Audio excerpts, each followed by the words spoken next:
नमस्कार। Chanakya IAS academy में आपका स्वागत है। इस वीडियो में हम पाकिस्तान की जो मौजूदा आर्थिक हालात हैं उस पर हम चर्चा करने वाले हैं। हालांकि ज़्यादातर में से आपको ये पता होगा कि पाकिस्तान के हालात बुरे हैं, लेकिन कितने बुरे हैं आइए ज़रा डालते हैं इस पर एक नज़र। अगर हम पाकिस्तानी रुपया और अमेरिकी डॉलर के बीच विनिमय दर की अगर हम बात करें तो पिछले सप्ताह यह जो विनिमय की दर है वह अपने निम्नतम स्तर पर पहुंच चुका था। और जो आंकड़े बता रहे हैं वो आंकड़े यह बता रहे हैं कि 11 फरवरी को $1 के मुकाबले जो पाकिस्तानी रुपया है उसकी वैल्यू थी 271 रुपये 50 पैसे। इसका मतलब यहाँ पर यह है कि जो पाकिस्तानी रुपया है वो अंतर्राष्ट्रीय स्तर पर अपना मूल्य डॉलर के मुकाबले काफ़ी खो चुका है। दूसरी स्थिति यहाँ पर यह है कि जो पाकिस्तान की सरकार है वहाँ पर यह बात हो रही है कि जो 5,000 रुपए के नोट वहाँ चल रहे हैं उसे क्या कर देना चाहिए, उसे डिसकंटिन्यू कर देना चाहिए। और ये बात भी देखी जाती है कि जिस मुल्क में बड़े वर्गमूल्य या बड़े डिनोमिनेशन नोट चलते हैं उसमें भ्रष्टाचार की काफ़ी बड़ी संभावना होती है, साथ ही साथ इन्फ्लेशन के बढ़ने की भी काफ़ी संभावना होती है। अब हम देखते हैं तीसरी स्थिति की। तो तीसरी स्थिति वह क्या है, पाकिस्तान में मुद्रास्फीति की। तो ओवरऑल जो आंकड़े वो ये बताते हैं कि पाकिस्तान में अभी जो मुद्रास्फीति की स्थिति है वह 48 वर्ष में सबसे उच्च स्तर पर बना हुआ है। वहीं अगर हम फॉरेन करेंसी रिजर्व की बात करें, मतलब ये कि पाकिस्तान की विदेशी मुद्रा भंडार की बात करें, तो उसके पास महज 1 महीने आयात करने के लायक ही शक्ति बची है, मतलब उसके पास उतना ही मुद्रा रक्षित है या आरक्षित है। साथ ही साथ अब 2 मापदंडों की बात करते हैं जो मुद्रास्फीति की माप करता है, एक कंज्यूमर प्राइस इंडेक्स की और दूसरा होलसेल प्राइस इंडेक्स की। तो कंज्यूमर प्राइस इंडेक्स पर जो पाकिस्तान का मामला है वो ये है कि जनवरी 2023 में ये बढ़कर कितना हुआ, 27.6%, मतलब ये कि CPI डबल डिजिट में है। और वहीं होलसेल प्राइस इंडेक्स की बात करें तो वह भी उसी समान अवधि में 28.5% है, मतलब ये कि इन्फ्लेशन डबल डिजिट में पहुंच गया है कहां पर, पाकिस्तान में। साथ ही साथ जो आवश्यक वस्तु हैं उसके दाम, अब आवश्यक वस्तु का मतलब यहाँ पर यह है कि चाहे हम गेहूं की बात करें, प्याज की बात करें, गैस सिलेंडर वगैरह की बात करें, तो उसके मूल्य में भी काफ़ी ज़्यादा वृद्धि हो गई है। अब यहाँ पर एक देखें, केवल 20 किलो अगर हम आटे की बात करें तो जनवरी 2022 में पाकिस्तान रुपये के टर्म में उसकी कीमत हम क्या देखें, लगभग वो 1200 रुपये पहुँच चुकी है। और पाकिस्तानी रुपये की जो वैल्यू हुई है उस वैल्यू में 50% की कमी आई है। अब हम बात करते हैं पेट्रोल की कि पाकिस्तान के जो पेट्रोल पंप हैं क्या उसके पास पर्याप्त पेट्रोल मौजूद है या नहीं है। अब देखिए, पाकिस्तान सरकार की अगर हम माने तो उन्होंने ये बात कही कि नहीं, हमारे पास पर्याप्त मात्रा में पेट्रोल है, लेकिन जो स्थिति वहां की दिखाई जा रही है उस स्थिति के अनुसार पाकिस्तान के पास पर्याप्त पेट्रोल नहीं है। यही कारण यहाँ पर यह है कि लाहौर के कुल 450 पंप में 70 के लगभग जो पेट्रोल पंप है वह पेट्रोल नहीं बेच पा रहे क्योंकि उनके पास पर्याप्त मात्रा में पेट्रोल नहीं है। साथ ही साथ वहां की जो प्रमुख ऑयल कंपनी है वो ये बात कही जा रही है कि वो कभी भी कोलैप्स कर सकते हैं। उनके कोलैप्स करने का कारण क्या है कि वहां की इकोनॉमिक क्राइसिस और साथ ही साथ पाकिस्तानी रुपए के मूल्य में जो डिवैल्यूएशन हो रहा है, मतलब जो अवमूल्यन हो रहा है, उसके कारण। Power outage.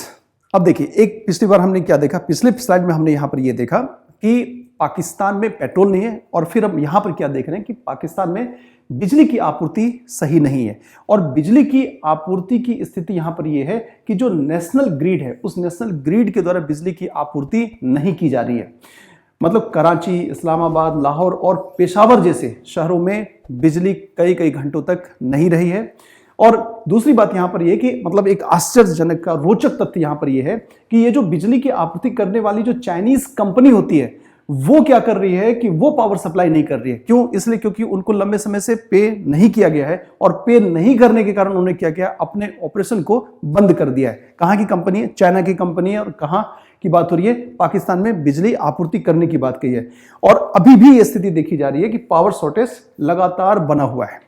अब हम बात करते हैं पाकिस्तान पर कर्ज आखिर कितना है। तो पाकिस्तान पर अगर कर्ज की बात करें जो आपको स्क्रीन पर दिख रहा है, तो वहां पर यह है कि उसकी कुल जीडीपी का 89%, मतलब 89% जो पाकिस्तान है उस पर उधार है, उस पर ऋण है और उस पर देनदारियां हैं। और भी महत्वपूर्ण बात यह है कि पाकिस्तान पर जितने भी आउटस्टैंडिंग बायलैटरल डेट है, मतलब द्विपक्षीय अगर हम ऋण की बात करें तो उसमें 35% जो ऋण है वो किसका है, वो चाइना का ऋण है।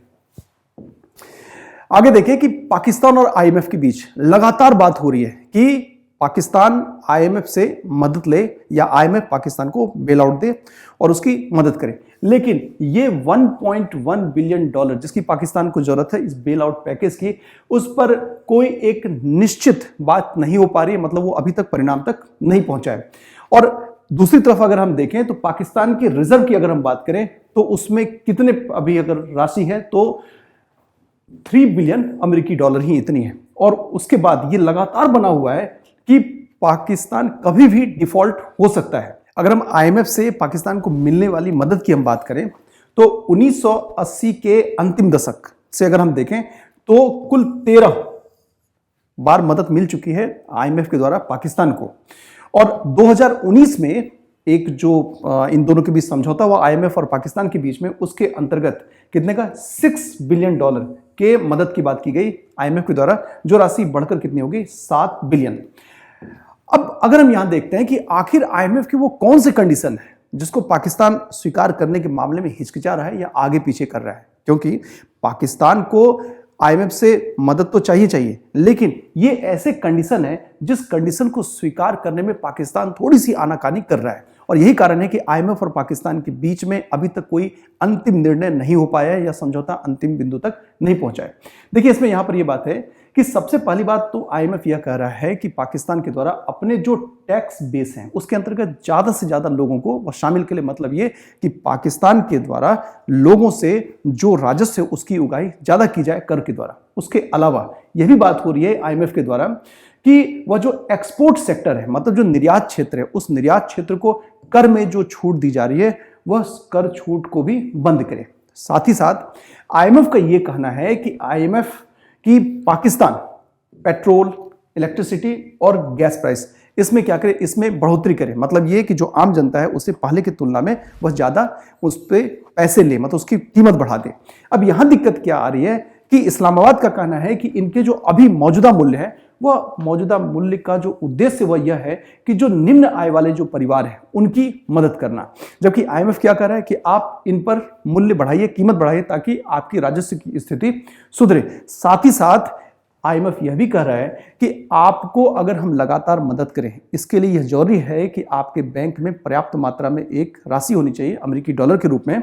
तो मतलब यहां पर यह कि वो अमेरिकी डॉलर आप कहां से लें, तो अपने मित्रों से लें, जैसे कि सऊदी अरेबिया, चाइना, यूएई, तो इनसे एक गारंटी के रूप में अपने पास पर्याप्त राशि रखें। फिर अगर हम यहां पर बात करते हैं कि पाकिस्तान की जो मौजूदा जो आर्थिक संकट है आखिर उसके कारण क्या है, तो सबसे पहली बात यह है कि पाकिस्तान मुख्य रूप से निर्भर किस पर है, आयात पर निर्भर है। और निर्यात की अगर हम बात करें तो निर्यात उसके पास लगभग प्राइमरी गुड्स के ही होते हैं, जैसे अगर हम बात करें टेक्सटाइल की, एग्रीकल्चर रिलेटेड गुड्स की। तो कुल मिलाकर हम यहाँ पर क्या स्थिति देख रहे हैं कि इंपोर्ट काफी ज्यादा है एक्सपोर्ट की तुलना में। अगर हम पिछले सदियों की हम बात करें, मतलब जब से पाकिस्तान बना और उसके बाद अगर हम बात करें पाकिस्तान के आर्थिक क्रियाकलाप की, तो उसमें हमें यहां पर दिख रहा है कि पाकिस्तान का जो इंपोर्ट है वह क्या रहा, एक्सपोर्ट की तुलना में हमेशा दुगुना रहा है। ठीक है, और ये कहा जाता है ये इसकी प्रॉब्लम का रूट है, इसकी जड़ है। और क्या हुआ कि इंपोर्ट के दोगुना किसकी तुलना में, एक्सपोर्ट के, तो इसमें एक बड़ा सा गैप है। इस गैप को आखिर पाकिस्तान ने भरा कैसे, तो ये बात कही जा रही है कि ये जो गैप भरा गया वो लोन के द्वारा और साथ ही साथ अमेरिकी मदद के द्वारा और जो मिलिट्री पेमेंट किए जाते थे उसके द्वारा इस गैप को भरा गया। वो भी कब, वो तब भरा गया जब अमेरिका सोवियत संघ के विरुद्ध में अफगानिस्तान में बिजी था और वहां पर एक फ्रंट कंट्री के रूप में पाकिस्तान था, और साथ ही साथ जब अमेरिका तालिबान के साथ संघर्षरत था वहां भी उसने पाकिस्तान का या पाकिस्तानी जमीन का उपयोग किया। तो उस दौरान अमेरिका ने पाकिस्तान की मदद की, और वही जो पाकिस्तान की मदद की गई अमेरिका के द्वारा, उसी मदद के द्वारा इस इंपोर्ट और एक्सपोर्ट के गैप को पाकिस्तान ने भरा। और मतलब कुल मिलाकर यहां पर हम देखें तो पाकिस्तान की अर्थव्यवस्था चली। लेकिन फिर क्या हुआ कि अमेरिका को यह बात समझ में आई कि पाकिस्तान दो तरफा खेल खेल रहा है, एक तरफ वह अमेरिका की तरफ भी है और दूसरे वह चाइना की तरफ भी है। तो फिर अमेरिका की तरफ से पाकिस्तान को मिलने वाली जो मदद थी या जो रवैया था वो क्या हो गया, वो सख्त होता चला गया। और इसी बीच पाकिस्तान ने क्या चुनाव किया कि उसने चीन को या बीजिंग की अगर हम बात करें तो उसको ऑल वेदर फ्रेंड के रूप में चुन लिया। अब यहाँ पर पाकिस्तान को एक बात समझनी होगी कि पाकिस्तान जब से अस्तित्व में आया है तो पाकिस्तान को क्या है कि वह एक हमेशा दुष्ट राष्ट्र के रूप में अपने आप को दिखाने की कोशिश में लगा रहता है और करता भी वही है। पाकिस्तान में आज भी लोकतंत्र नाम मात्र का है और पाकिस्तान में अवसंरचनात्मक पूरी तरीके से कमी है। अगर हम एचडीआई की बात करें तो एचडीआई में हम क्या देखते हैं कि पाकिस्तान एक निम्न एचडीआई देश है, जबकि ठीक भारत और बांग्लादेश जैसे देशों की बात करें तो उससे अच्छी स्थिति में है। साथ ही साथ भारत और पाकिस्तान की अगर हम तुलना करें इस मामले में कि अगर जीडीपी टैक्स रेशियो उसमें पाकिस्तान की क्या स्थिति है, तो जितना जीडीपी और टैक्स का रेशियो भारत का है उसका 70% ही हिस्सा पाकिस्तान के पास है। और अगर पर कैपिटा इनकम की हम बात करें तो जितनी भारतीयों की आय है उसका 2/3 पर कैपिटा इनकम किसका है, पाकिस्तान का है। तो अब यहां पर यह है कि अगर वाकई पाकिस्तान अपने आप को एक राष्ट्र के रूप में स्थापित करना चाहता है तो उसे भारत से सीख लेनी चाहिए, उसे बांग्लादेश से सीख लेनी चाहिए और लोकतंत्र की स्थापना के साथ साथ पाकिस्तान में एक सकारात्मक निवेश का माहौल बनाना चाहिए। नहीं तो वह दिन दूर नहीं है जब पाकिस्तान महज एक इतिहास की वस्तु बनकर रह जाएगी, इतिहास की कहानी बनकर रह जाएगी। तो इसके साथ ही इस वीडियो को हम ये समाप्त करते हैं। इस वीडियो में हमने पाकिस्तान के मौजूदा आर्थिक हालात को देखा और जो आर्थिक हालात हैं उसके कारणों को देखा। मिलते हैं नए वीडियो में नए टॉपिक के साथ। नमस्कार। Don't forget to like, share and subscribe to our channel and press the bell icon to never miss an update.